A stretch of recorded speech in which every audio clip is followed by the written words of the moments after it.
Steelers Nation. Get those terrible towels ready. Yins are now tuned in to the Kold Steel Podcast, a Steelers podcast not afraid to keep it real and definitely not for those jack-off homers. Unfiltered Pittsburgh Steelers fan commentary and your source for everything black and gold. Now, here's your host, Kold Steel.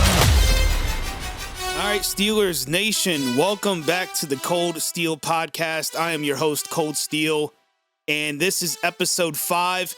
Today, we're going to be discussing Diontae Johnson. As you guys know, we had some major news this week with the Steelers re-signing Minkah Fitzpatrick to a 5-year contract. And because of that news, obviously the Diontae Johnson contract extension talk is getting ramped up again. It pretty much has dominated the entire offseason in regards to the news and the headlines. And we're going to kind of get into some things that surround that contract extension and my thoughts on the whole entire situation in regards to Diontae Johnson. But as I said, man, Minkah Fitzpatrick has signed a new deal, 5 years, worth $84.22 million. 36 of that, 36 million to be exact, is guaranteed. That is guaranteed money, and it also makes Minkah Fitzpatrick the highest paid safety in the NFL. And the reason why I bring that up, outside of the fact that it is the biggest news of the week, and we could probably do an entire episode just talking about Minkah, and maybe we will in the near future. But I bring that up because Diontae Johnson was rumored to be wanting a very hefty contract extension himself. And I do believe some of the numbers that were being thrown out there was actually higher than what we just gave Minkah. And there is no way Diontae Johnson is in the same ballpark in regards to value, regardless of the position. There's just no way in hell that his value is in the same ballpark as Minkah Fitzpatrick's. And I got to be honest, when it comes to Diontae Johnson, there is some things that need to be addressed. 2021 was a great season for him. No one's going to deny that. Was it the greatest of all receivers of 2021? I will not go there. But you have to look at the situation that Diontae Johnson and the team was in with the aging quarterback, Ben Roethlisberger.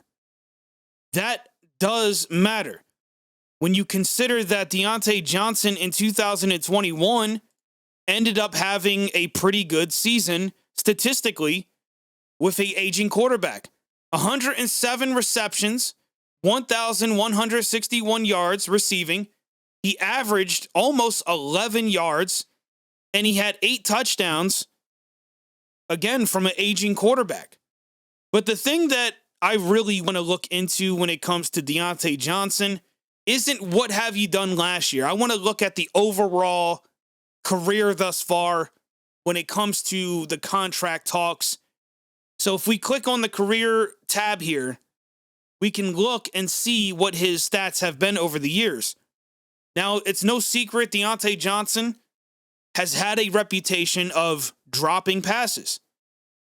So let's look at his rookie year, 2019, 59 receptions, 680 yards, and he had 5 touchdowns.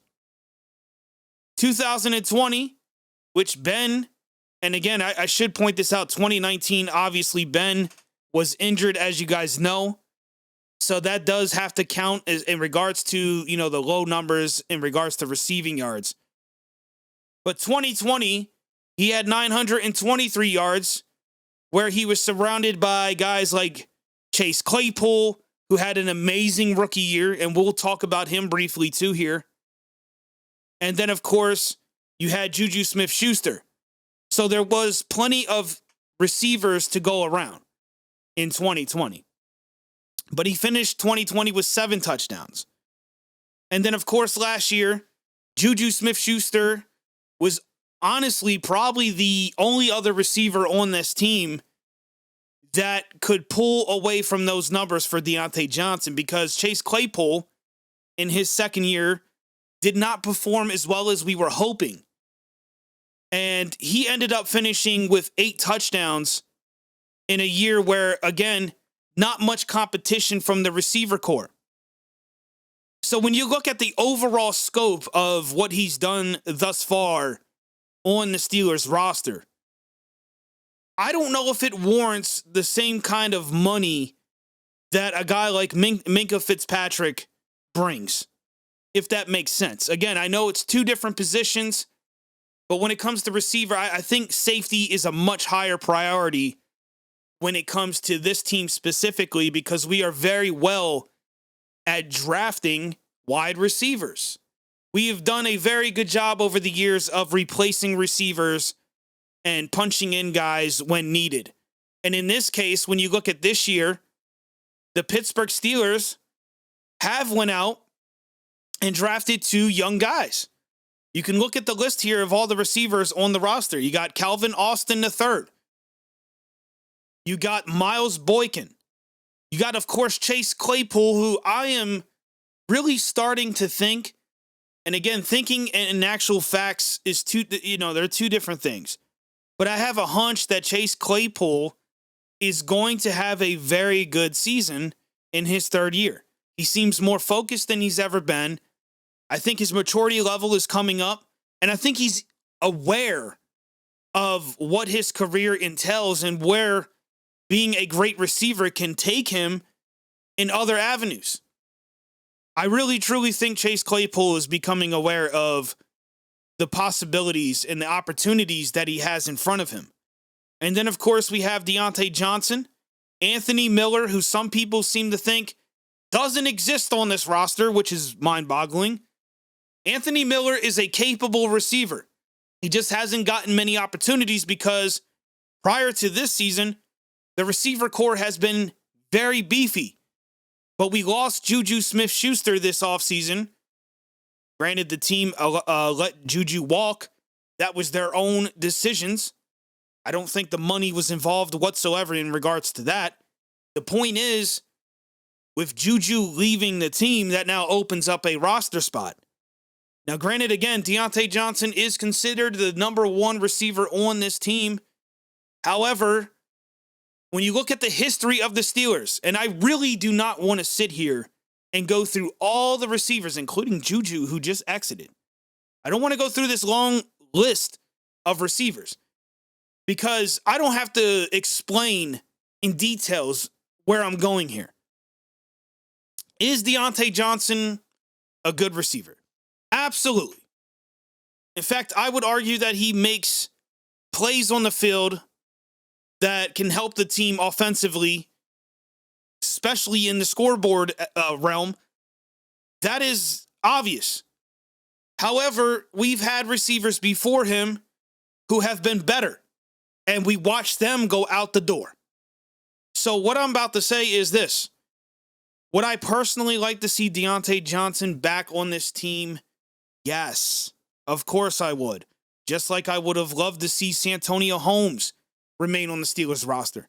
Just like, despite what everyone may think about Juju and the things I may have even said in the past, I would have loved to see them extend Juju.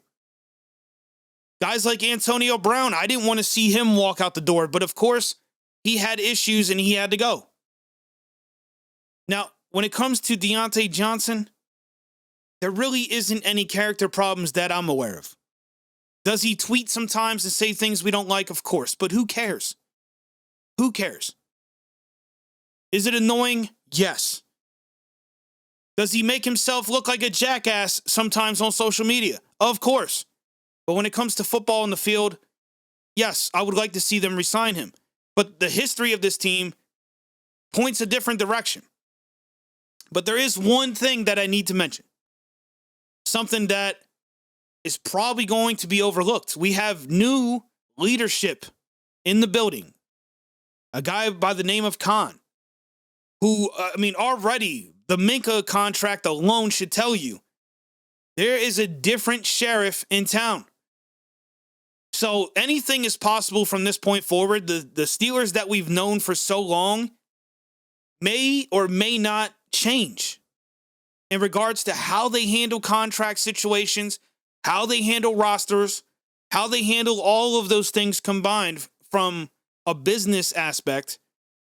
Because we all know Mike Tomlin is still the coach, so anything you see on the football field is probably going to remain mostly the same. But when it comes to the business, I think there's going to be some changes that we're not used to. So I have to be careful here and not say the Steelers are not going to extend him based on the fact that they brought in rookie receivers. But if you look at the past of this team, the Steelers signing 2 guys this year, receivers, George Pickens, Calvin Austin, those 2 guys were brought here for a reason, and Diontae Johnson is going to need to perform if he wants that extension. Because when you look at the overall career thus far, outside of 2021, he did not break 1,000 yards receiving. Whether it was because of a bloated roster or whether or not it was just him not performing on the field, example being, dropping passes. Or again, 2019 was a crappy year. 2020, Ben came back. He performed for majority of the season very well. And then 2021 didn't have the greatest arm throwing to him. Diontae Johnson, that is. And when you combine all that, it doesn't matter. At the end of the day, we got to look at the stats that are there and what he's done on the field physically. And I just don't see Minkah Fitzpatrick numbers. So I don't know where the Steelers go in regards to the contract situation when it comes to Diontae Johnson. And I can't stress it enough. I hope they do bring him in. But I'm also not afraid of him going out the door, just like I was not afraid of previous receivers on this team in years past going out that door, because we've seen a lot come and go. And again, I don't want to sit here and go down that long list. If you're a Steelers fan, you've been a Steelers fan, you know who they are. So that is where I stand in regards to Diontae Johnson. Hope he gets signed. Hope he gets a contract. If it doesn't happen, it doesn't happen. Ladies and gentlemen, this is a short episode. I should explain, I was going to do free agents today, but unfortunately my scheduling isn't working out because that's a long episode. So we'll probably do that either Monday or Friday of next week. We'll get into that, and I'm probably going to try to get a guest on for that episode. But that said, man, that's going to be it for episode 5 of the Kold Steel Podcast. We got a lot of changes on the horizon for the channel. Going to be putting out some things for you guys hopefully soon. I know I say that a lot, but I got a lot going on behind the scenes, and I'm trying to build something special here. So if you're a Steelers fan, you're not subbed to the channel, please consider doing so.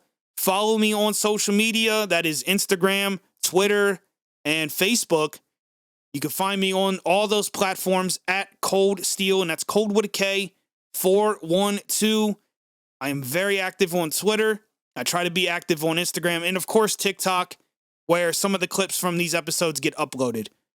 So if you're on those platforms, give me a follow, and don't be afraid to reach out to me. That said, Steelers Nation, I'm Kold Steel, and I'll see you guys in the next one.